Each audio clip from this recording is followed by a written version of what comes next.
Delight IAS पर आप सभी का एक बार फिर से बहुत बहुत स्वागत है।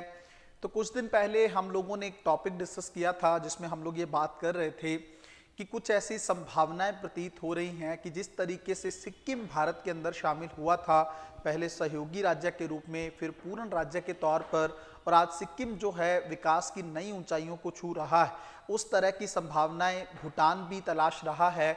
हो सकता है भूटान बहुत जल्द जो है वो भारत का हिस्सा बन जाए। कौन सी ऐसी संभावनाएं हैं, किस तरह के आर्गुमेंट्स है इसके पक्ष में, और अभी तक प्रगति जो है इस मैटर पर कहां तक पहुंची है ना, पूरे मैटर को गहराई से जानने का प्रयास करेंगे।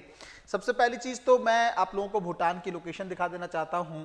ये भूटान है, आप देख सकते हैं भारत के साथ जो है सीमा साझा करता है ना। ये भारत का नॉर्थ ईस्ट है और इसके अलावा ये जो है हमारा मेनलैंड भारत है।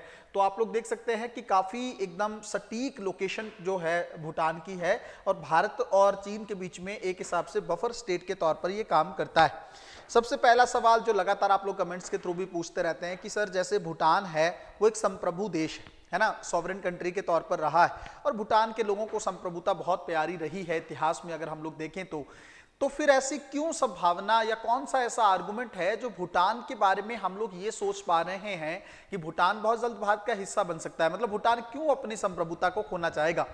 देखिए 1949 की कंडीशन डिफरेंट थी जब भूटान ने भारत के साथ मित्रता संधि को साइन किया। अब की कंडीशन थोड़ी सी डिफरेंट है। उसका सबसे बड़ा कारण यह है कि चीन का बढ़ता दबाव कहीं ना कहीं पे भूटान को सोचने के लिए मजबूर भी कर रहा है। आप एक चीज खुद से सोच के देखिए कि चीन ने 1959 के आसपास तिब्बत को कैप्चर किया और उसके बाद से लेकर आज तक मानवाधिकारों का उल्लंघन हुआ है।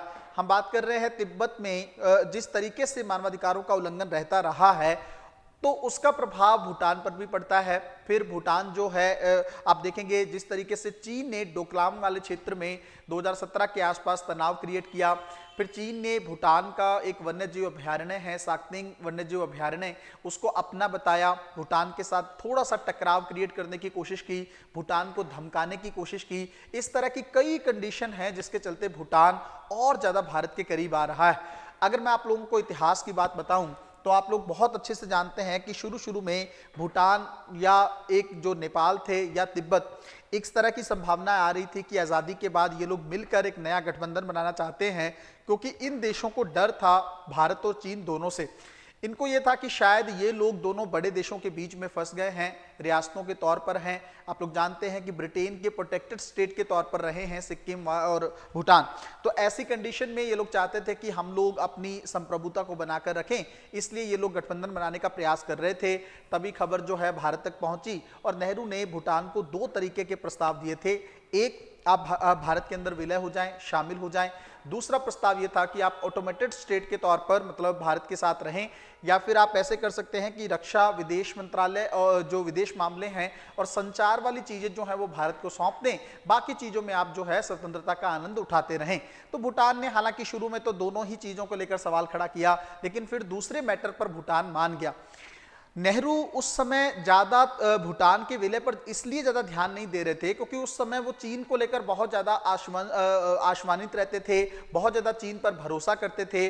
उनको दूर दूर तक इस तरह का आइडिया नहीं था कि चीन आगे चलकर भारत का शत्रु हो जाएगा या चीन आगे चलकर भारत पर हमला कर देगा। इस तरह की संभावनाएं दूर दूर तक नेहरू को नहीं थी, इसलिए नेहरू ने दूसरे ऑप्शन को लेकर ज्यादा कोई दिक्कत नहीं दिखाई और उन्होंने कहा ठीक है, अगर आप चाहते हैं तो आप इस चीज को रख लीजिए, कोई प्रॉब्लम नहीं।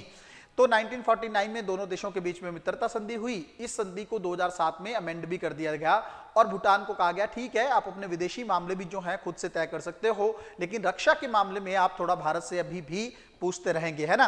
तो इस तरीके की भारत और भूटान की दोस्ती रही। 1979 में भूटान जो है यूएन का सदस्य बन गया और उसमें भी भारत की एक बहुत बड़ी भूमिका देखने को मिली थी। अब जब से भारत के प्रधानमंत्री आप लोग जानते हैं 2014 में जीते, तो वो उन्होंने पहला देश के तौर पर या पहली यात्रा के तौर पर भूटान को चुना। इवन 2019 वाला जो सेगमेंट है जिसमें चुनाव जीते, उसमें भी भूटान उनकी पहली चॉइस रही। और भूटान के जो पीएम हैं अभी, उनका बार बार भारत का दौरा करना, भारतीय प्रधानमंत्री को यूनाइटेड नेशन में बड़े भाई के तौर पर बताना, कहीं ना कहीं पे एक बहुत बड़े कारण थे। भूटानी राजा का कुंभ के मेले में आना, है ना, स्नान करने के लिए आना, और मतलब इस तरह की नजदीकियां दिखाना भारत की तरफ से जो भूटान की 12वीं पंचवर्षीय योजना है उसके लिए बड़े स्तर का लोन देना, ये सारी चीजें इस तरह के सेगमेंट की ओर इशारा कर रही थी कि शायद कुछ ऐसा होने वाला है। दोनों देश जो है आपस में कुछ लंबी चीजों को लेकर सोच रहे हैं। अब बात यह है कि चलो भूटान तो सिक्योरिटी के पॉइंट ऑफ व्यू से चाहता है भारत के साथ जुड़ जाए।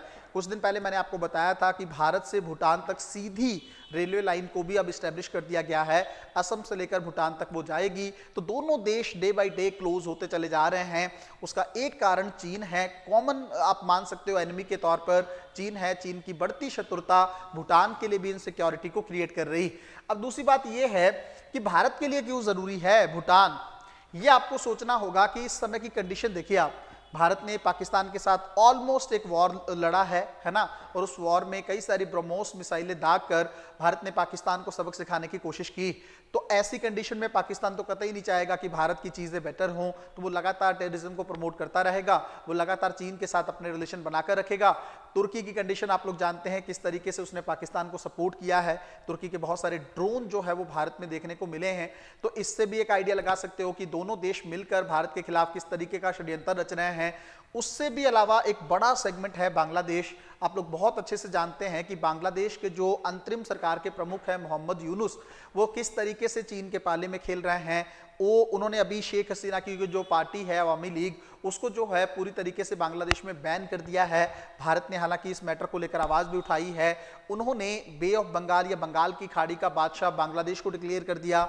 उन्होंने चीन को इस क्षेत्र में बड़े स्तर पर इन्वेस्टमेंट करने के लिए आमंत्रित किया। ये ऐसे कुछ खतरे हैं सिलीगुड़ी कॉरिडोर को लेकर, है ना। आप लोग जानते हैं कि किस तरीके से चीन भी एक्टिव हो रहा है या बांग्लादेश उस क्षेत्र में बड़ी भूमिका निभाने की बात कर रहा है। तो ऐसी सिचुएशन में भारत के लिए जरूरी है कि जो सिलीगुड़ी कॉरिडोर है, जो बहुत छोटी पट्टी है, इसके क्षेत्र को बढ़ाया जाए और उसका सबसे बेहतरीन विकल्प हो सकता है आपका भूटान, है ना।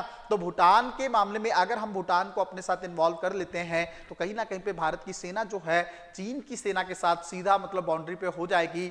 तब हमारी सिक्योरिटी के पॉइंट ऑफ व्यू से ये चीजें बहुत अच्छी हो जाएंगी। मैं आपको ये तो नहीं कह रहा कि शायद ये चीज कल हो जाए या परसों हो जाए, लेकिन इसकी संभावनाएं जो हैं कहीं ना कहीं पे तलाशी जा रही हैं। बार बार इस टॉपिक को लेकर हम लोग भी बात कर रहे हैं क्योंकि मुझे ऐसा लगता है ना कि अभी के नेशनल सिक्योरिटी के पॉइंट ऑफ व्यू से भूटान को ज्यादा अलग रखना सही नहीं होगा। वैसे भी तो आपको पता है कि भूटान की पंचवर्षीय योजनाएं भारत से चलती हैं। भूटान में मैक्सिमम इन्वेस्टमेंट भारत की तरफ से है। भूटान के अंदर जो जल विद्युत परियोजनाएं हैं उसमें भी भारत की तरफ से ही चीजें की जाती हैं।